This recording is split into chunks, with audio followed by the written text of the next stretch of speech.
Benarkah dosa pikiran sama beratnya dengan dosa perbuatan?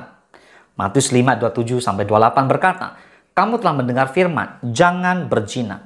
Tetapi aku berkata kepadamu, setiap orang yang memandang perempuan serta menginginkannya, sudah berzina dengan dia di dalam hatinya."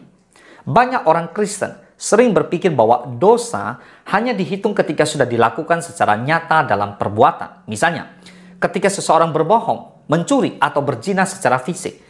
Tetapi Yesus dalam khotbah di bukit mengajarkan bahwa dosa bukan hanya masalah perbuatan, melainkan juga dalam pikiran dan hati.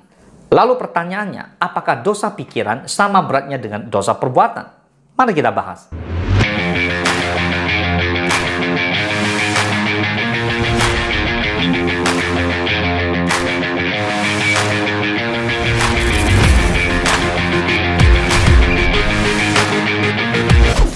Firman Tuhan tentang dosa pikiran.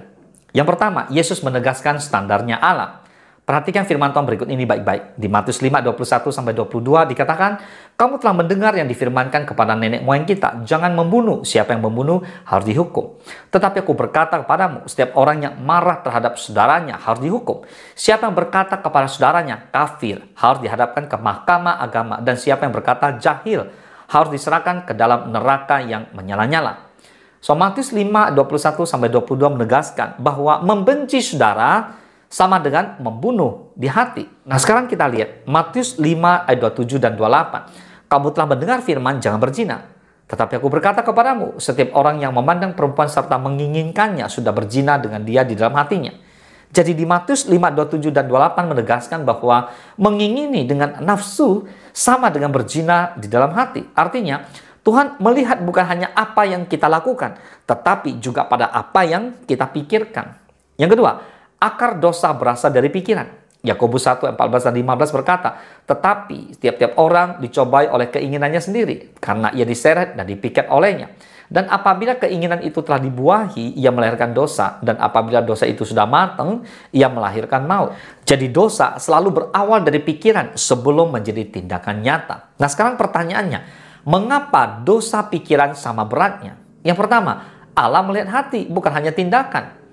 Kalau kita perhatikan di 1 Samuel 16 ayat 7, "Tetapi berfirman Tuhan kepada Samuel, janganlah pandang parasnya atau perawakan yang tinggi, sebab aku telah menolaknya."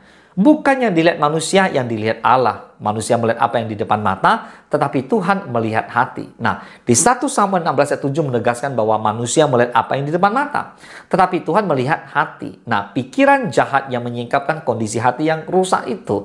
Yang kedua, pikiran adalah benih perbuatan. Tidak ada orang berzina, mencuri, atau membunuh tanpa lebih dahulu memikirkannya. Tidak ada dosa yang dadakan. Selalu dimulai dari sebuah pikiran. Pikiran dosa yang tidak dibereskan akan menuntun pada tindakan nyata. Bertobatlah. Amin. Dan yang ketiga, pikiran yang tidak dikendalikan merusak hubungan dengan Tuhan. Yesaya 5:9-2, "Tetapi yang merupakan pemisah antara kamu dan Allahmu ialah segala kejahatanmu. Dan yang membuat dia menyembunyikan diri terhadap kamu, sehingga ia tidak mendengar, ialah segala dosamu.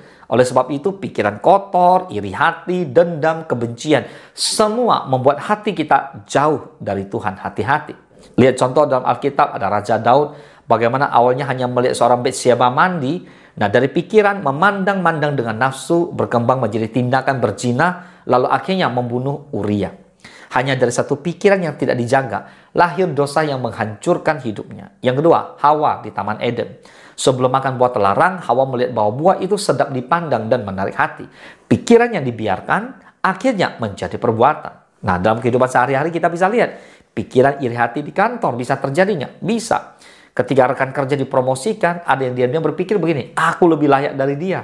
Kalau tidak dibereskan pikiran seperti ini, bisa jadi gosip, fitnah, bahkan sabotase. Yang kedua, pikiran nafsu di dunia digital. Banyak orang merasa tidak salah hanya karena sekedar lihat konten pornografi atau gambar sensual. Padahal Yesus berkata, itu sudah berzina di hati. Yang ketiga, pikiran dendam dalam keluarga. Nah, bisa jadi dalam keluarga terjadi konflik. Mungkin kita tidak berani memukul, tapi pikiran penuh kebencian, dendam, sudah membuat hati kita najis di hadapan Allah. Mari saudara, kita belajar hari ini bersama-sama mengalahkan dosa pikiran. Yang pertama, penuhi pikiran dengan firman Tuhan. Mazmur 119 ayat 11 berkata, "Dalam hatiku aku menyimpan janjimu, supaya aku jangan berdosa terhadap engkau." Hati dan pikiran yang penuh firman akan menolak pikiran jahat. Yang kedua, bawa pikiran ke dalam terang Kristus. 2 Korintus 10 ayat ke-5, kami mematahkan setiap siasat orang dan merumbuhkan setiap kubu yang dibangun oleh keangkuhan manusia untuk menentang pengenalan akan Allah. Kami menawan segala pikiran dan menaklukkannya kepada Kristus. Bapak Ibu, firman Tuhan ini mengajarkan bahwa kita harus menaklukkan atau menawan segala pikiran kita kepada Kristus. Pikiran negatif harus segera ditaklukkan kepada Kristus. Yang ketiga adalah jaga indera dan lingkungan. Apa yang kita lihat, dengar, konsumsi akan mempengaruhi pikiran kita. Nah, jadi Filipi 4:8 dikatakan, jadi akhirnya saudara-saudara, semua yang benar, semua yang mulia, semua yang adil, semua yang suci, semua yang manis, semua yang sedap didengar, semua disebut kebajikan dan patut dipuji, pikirkanlah semuanya itu. Amin. Nah, Bapak Ibu semua, mari kita juga berdoa yang keempat untuk minta kekuatan daripada Roh Kudus. Roma 8 ayat 5 ke 6 berkata, sebab mereka yang hidup menurut daging memikirkan hal-hal yang dari daging. Mereka yang hidup menurut roh memikirkan hal-hal dari roh. Karena keinginan daging adalah maut, tetapi keinginan roh adalah hidup dan damai sejahtera. Jadi Roma 8 ayat 5 ke 6 mengajarkan bahwa hidup menurut roh menghasilkan damai sejahtera, bukan dosa. Baik, Bapak Ibu, sebagai penutup, jadi pertanyaannya, benarkah dosa pikiran sama beratnya dengan dosa perbuatan? Jawabannya adalah ya, karena Tuhan melihat ke hati. Lalu pikiran adalah akar dari setiap perbuatan dosa. Dan yang ketiga, dosa pikiran membuat relasi kita dengan Tuhan rusak, sama seperti dosa perbuatan. Karena itu mari kita menjaga hati dan pikiran, hidup dalam kekudusan bukan hanya di luar, tapi juga di dalam. Mari Bapak Ibu, setiap kali pikiran jahat muncul, lawan dengan firman Tuhan. Jangan biarkan benih dosa tumbuh dalam pikiran. Latih diri untuk berpikir benar, positif, dan hidup kudus. Ingat pesan ini, kesucian hidup dimulai dari pikiran yang dikuduskan oleh firman dan Roh Kudus.